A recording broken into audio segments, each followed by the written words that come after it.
Hey everybody, welcome to today's edition of Notre Dame Daily, brought to you by FanArch.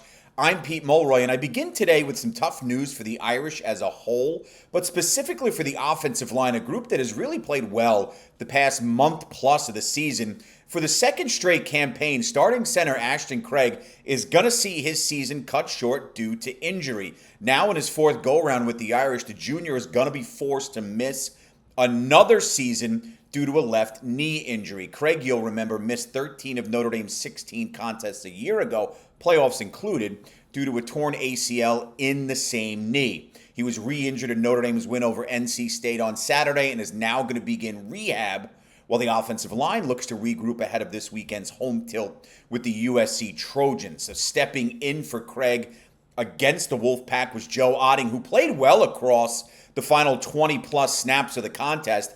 As such, when you look at Notre Dame's depth chart, he's listed as the starting center in the one Marcus Freeman put out earlier this week. Freeman's confidence, which was already high concerning Otting, was elevated thanks to his play against North Carolina State. The Irish coach also, and this is important to note, likes what he has in freshman Cam Herron, who now rises to number 2 at the center position on the depth chart due to the elevation for Otting. When Craig went down last season, you'll remember it was Pat Coogan who filled the void up the middle of the offensive line. But with Coogan now serving as starting center at Indiana, those responsibilities fall to Otting, with Herron there for support. It's also worth noting that Sullivan Absher, who has seen steady time at right guard this season, is also capable of slotting in at center should the need for further depth arise. Overall, it's a terrible blow, first and foremost, for Ashton Craig, who's a tremendous player and a really great asset for this Notre Dame offensive line led by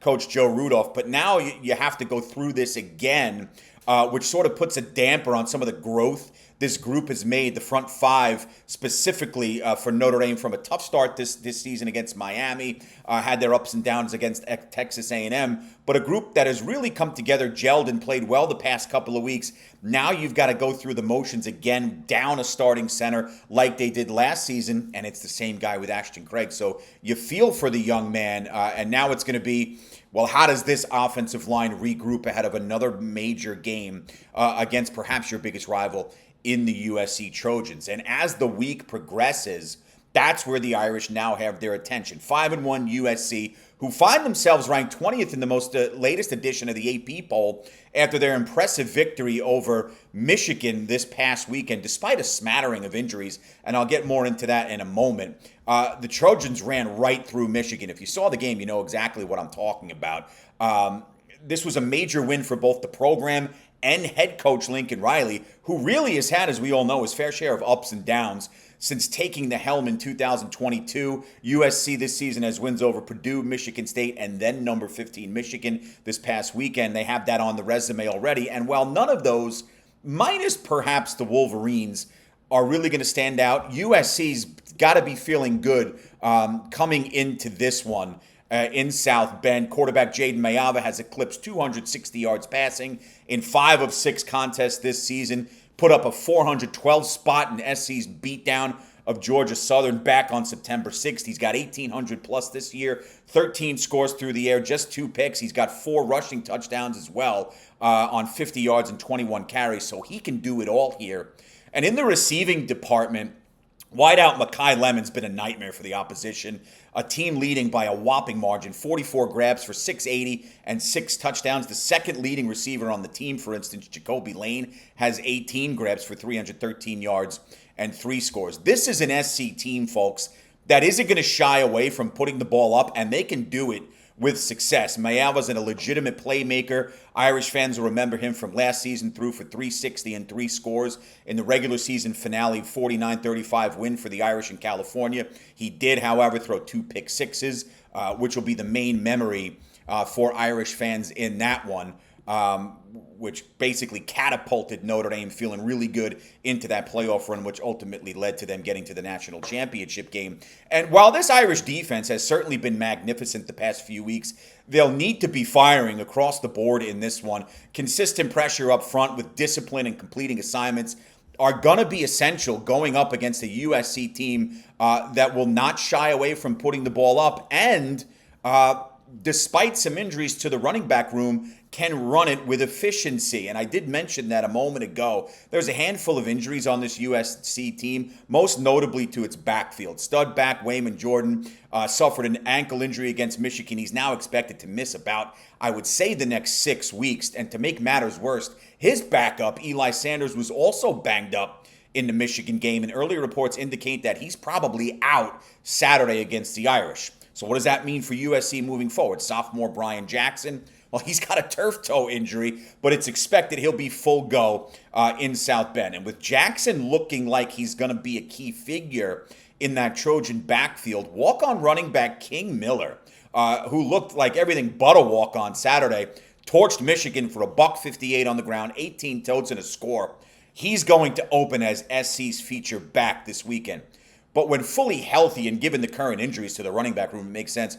Jackson is expected, I suppose, to take back over RB1 role. But after Miller's performance Saturday, and it's a good problem to have if you're USC, it's going to be incredibly difficult for Lincoln Riley and company to take carries away from the young man. So that'll be interesting to watch how USC operates out of the backfield. You would expect that there is obviously going to be a role for Jackson, but the way Miller ran, he's going to get the first crack to sort of continue his momentum he did in absolutely just blowing away Michigan. As a deeper backup plan, this is worth noting as well. USC's got a really good-looking four-star running back in Harry Dalton III. He's a freshman. He's only got 3 carries for 24 yards this season, but the coaching staff is really high on his abilities. They went out in the recruiting trail and brought him in as one of their priorities. So as such, he could receive some carries in the share this weekend inside Notre Dame Stadium. And again, for Notre Dame, the Irish are going to need to play disciplined football here against this Trojan offense, thirsting to beat this Notre Dame team after falling by 2 touchdowns at home last season.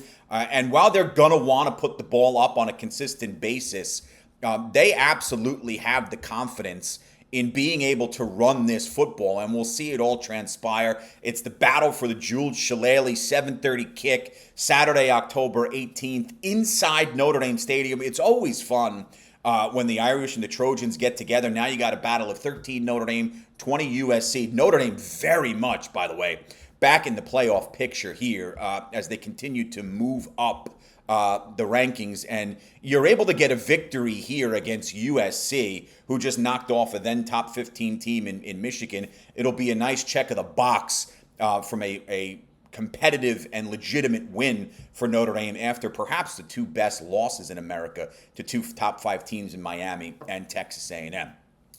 And just to close out today's show, an update concerning another Notre Dame offensive lineman, this time tackle Charles Jagasaw. While it was expected the former Irish starting left tackle would be back in the fold soon, it appears Freeman and Rudolph are going to have to wait a bit longer to get one of their key pieces and talented linemen back. Jagasaw, was injured in a UTV accident over the summer. He recently underwent a follow-up procedure, one that was designed to help him heal from that injury. Now, the timetable, because of that repair surgery, has gotten longer. And while the Irish certainly do like what they have up front, I think that's fair. And the likes of Anthony Knapp, who's played well, Billy Schrouth, Emil Wagner, Absher, Odding, Heron, and the rising Will Black, of course, Jagasaw's natural ability is something they undeniably miss. Unfortunately, it now appears that we'll have to wait a few more weeks to see Charles back on the field, but nonetheless, it's a biggie for the Irish. Across the board, 11v11 on either side of the ball, but up front for Notre Dame, protecting C.J. Carr, letting that running game feast,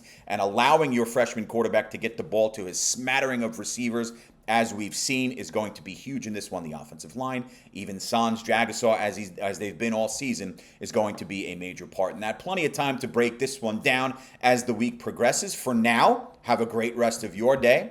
I'll see you all tomorrow. And as always, you know it by now, go Irish.